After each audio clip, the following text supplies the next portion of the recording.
Good evening, everyone.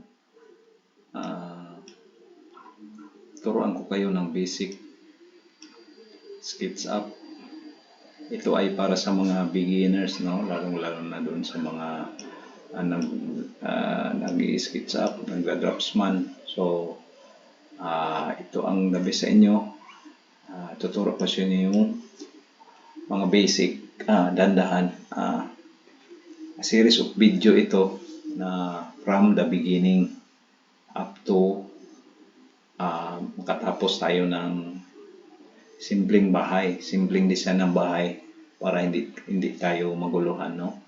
So, unang-una, double click nyo lang yung SketchUp at ang ginamit ko dito is centimeter.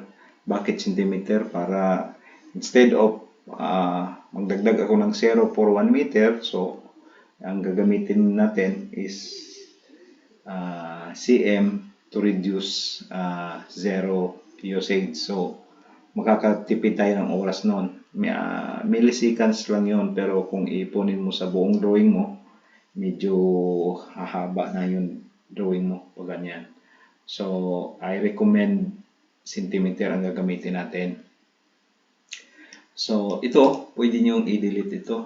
Ayan. Pwede nyo i-delete yan. So sa video ito lang muna ituturo ko yung basic. Yan. Ito lang muna. Huwag lang yung maraming dyan, icon.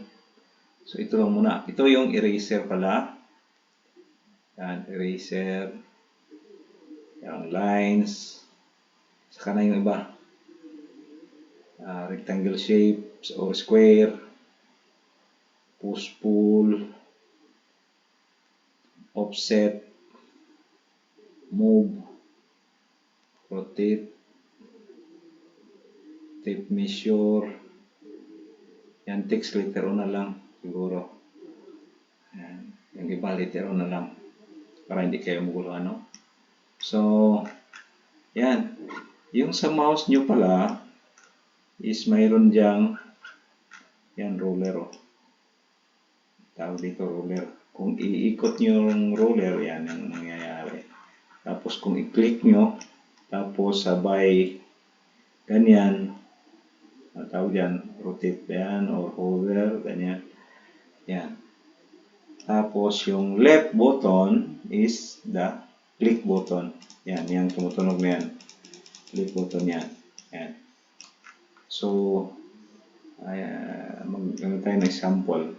Sa ito, line. Click nyo lang yung itong command na line or type nyo yung L. Parehas lang. Yan o. So, yan. Nakalock siya sa green. So, means tama yung nakaparallel sa axis.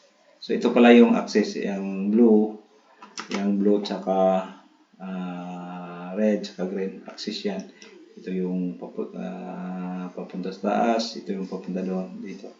Tapos yan, magagamit natin yan. So mag-draw tayong line. Click nyo yung lapis or yung line. Click nyo lang. Select start point. Ito pala yung nyo dito sa gilid. Nakikita nyo. Yung may select start point nakalagay. May nakalagay dyan. So dito yung parang guide, pinaka-guide nyo. So select start point. So kung saan nyo gusto dito. Yan. Click nyo dito. Yan o. Tapos may link siya. Kung may makikita nyo to. May link na nakalagay.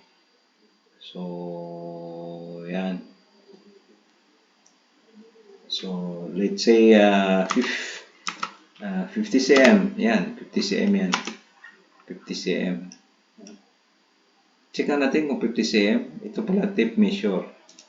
Check natin kung 50 cm. Ayan, 50 cm. 50 cm, no? So line. So ayan. So para kung gusto nyo pang magawa ng line perpendicular to this line, perpendicular, yan. Mag-ano lang kayo ng kung gaano ka haba. So, 100 cm yan. So, kung gusto nyo pa, yan. Tapat nyo pala dito para parehas. Maging parehas yung dimension niya. Ito. Tapat nyo lang dito. Automatic na siya. Click nyo. Tapos, yan. Magiging close surface na siya. Close surface. So, from line, makabuo kayo ng close surface, Yan. Yan. Yan. Close surface yan. Nakatayo pala. So, yan. Yan. Close surface. Yan. Yan. Yan. So, ito, saka na lang yung iba. Ito lang muna dalawa. Line and circle sa object natin. Yan lang muna. Para hindi kayo bulok. Click nyo lang to dito. Tapos yan. Siya na dimension. Select opposite corner. Yan dito. Mababasa nyo. So, click nyo lang. Click nyo. Or exact dimension.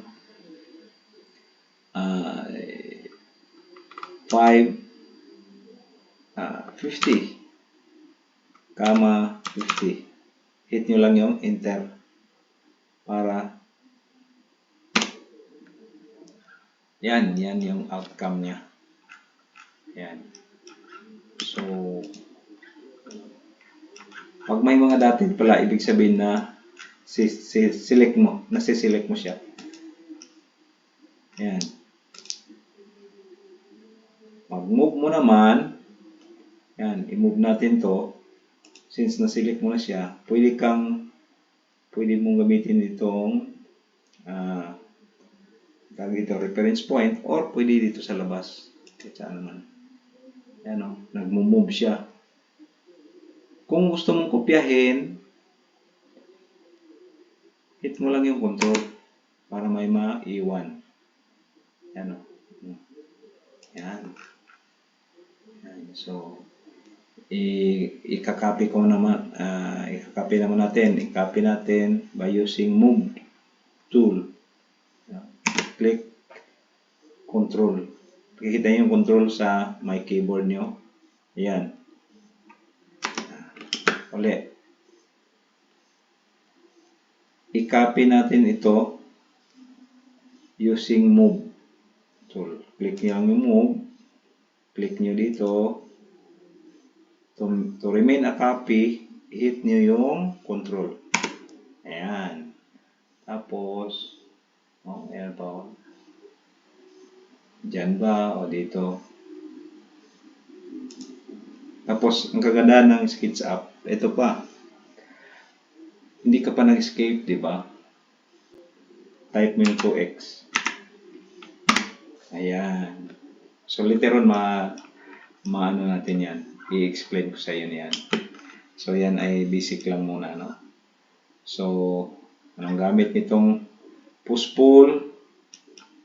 Yan, hindi nyo pa na-select kasi wala yung mga dotted lines. Pag ganyan, means na-select nyo na. Click nyo to, push-pull. Mapupull siya. Yan.